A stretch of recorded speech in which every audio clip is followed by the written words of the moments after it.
na dararte urjii koo maana taate sammuun koo dhabde furtee maaltummi natti horte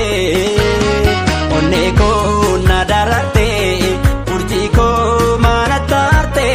sammuun koo dhabde furtee maaltummi natti horte galaana jaalala guutee dambali'u anjaalala keetii yoo bukuufan se'u bareeddu fuula kee ilaaluu akka ta'e amma immoo si dhabee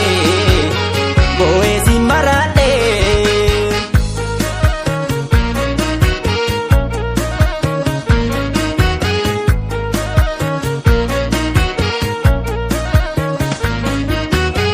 Onnee koo na dararte urjii koo maana taate sammuu koo dhabde furtee maaltummi natti horte onnee koo na dararte urjii koo maana taate sammuu koo dhabde furtee maaltummi natti horte mee maalan si balleesse fageenyatti kaate maal dubbadhee si miidhee naan garaana nyaate wallaani si jubbisa onneen madeessite osoon boo'ee hirkaanu hin deebiin na deessite onnee koo na dararte urjii koo maana taate sammuu koo dhabde furtee maaltummi natti horte.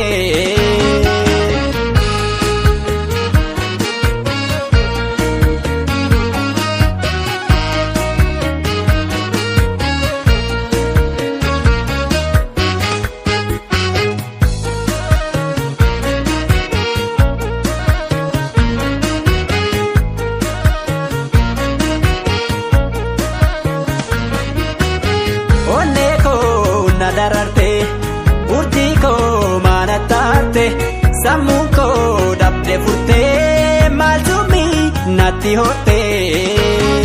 onnee koo na dararte urjii koo maana taate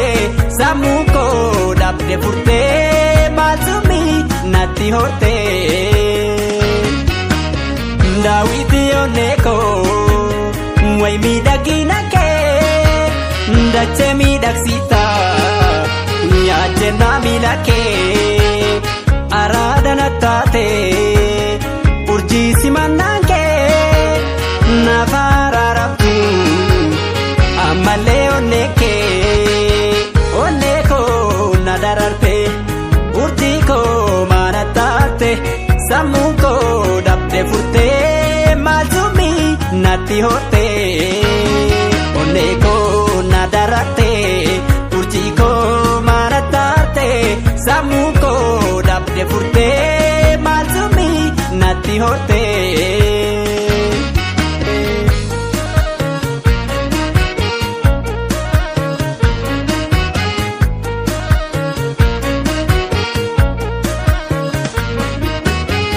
Goda icciitii koo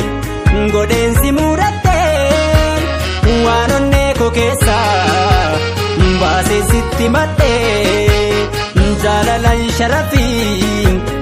dhugaan si gaafata an jaalala keetii ta'eera maraata onnee koo na dararte urjii koo maana taate sammuu koo dhabde furtee maaltummi natti horte kirkira onnee koo miidhaa jaalala kee na jaalattan se'eeda fagoodha garaan kee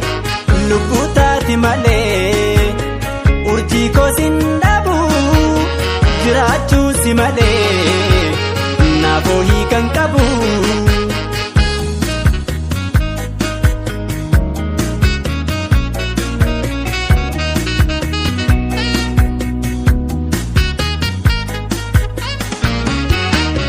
Meetii morma koorraa calaqqee shiin dadhabee tasaan ba'ee firraa jaalala keen gaggabee maalan godhu silaa haqa kootu dhabee bitaan mirga laalee lafa galmaan dhabee.